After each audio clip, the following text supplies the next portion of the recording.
जय हिंद साथियों, वंदे मातरम साथियों।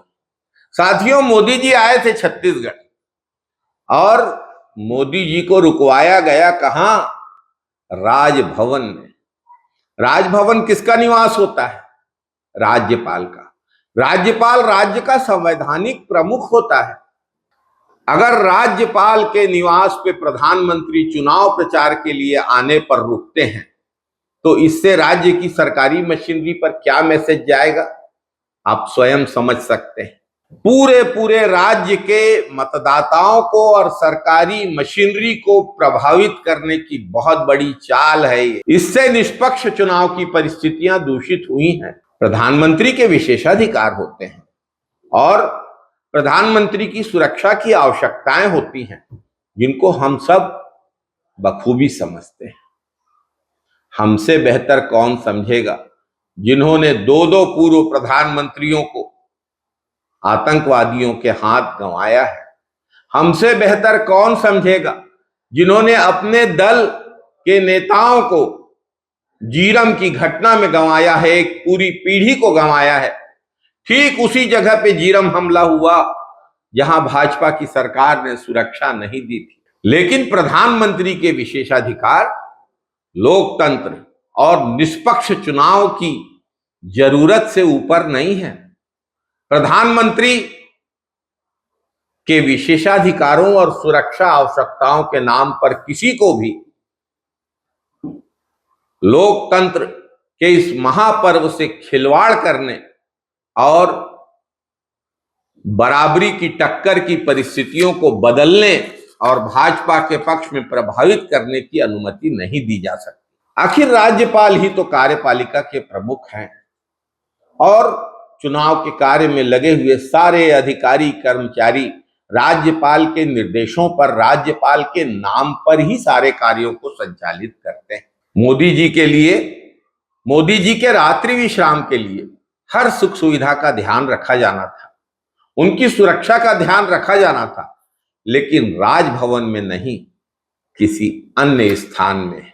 यह निष्पक्ष चुनाव के लिए आवश्यक ही नहीं, अनिवार्य भी था और इसे सुनिश्चित करना चुनाव आयोग का दायित्व था। लेकिन अब कहां टी.एन. शेषन जैसे इलेक्शन कमिश्नर? अब तो परिस्थितियां बदल चुकी। मुझे याद है जब श्री भूपेश बघेल मुख्यमंत्री थे और मुख्यमंत्री होने के नाते वे सरकारी विश्राम गृहों में, ध्यान रखिए, सरकारी विश्राम गृह में रुकते थे उपचुनाव के दौरान। राज्यपाल के निवास में नहीं रुके कभी, कलेक्टर के निवास में नहीं रुके कभी, जो चुनाव के लिए उत्तरदायी है। उस समय चुनाव आयोग के पर्यवेक्षकों ने वहां खड़े रह के यह सुनिश्चित किया कि कोई राजनीतिक व्यक्ति वहां ना आए। वीडियो रिकॉर्डिंग तक की गई। लेकिन मोदी जी ने तो खुलेआम मॉडल कोड ऑफ कंडक्ट का उल्लंघन किया अपने रायपुर प्रवास में, और मुझे सूचना मिली है कि इसके पहले नागपुर में भी यही सब हुआ है। साथियों, हमारा आग्रह था कि प्रधानमंत्री राजभवन में न रुकें।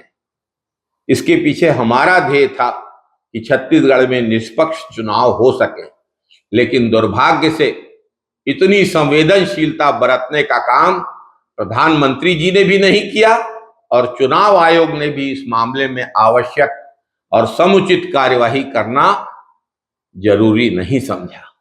साथियों, राज्य के संवैधानिक प्रमुख के निवास पर रुक कर प्रधानमंत्री मोदी ने पूरे राज्य में निष्पक्ष चुनाव की परिस्थितियों को प्रभावित किया है।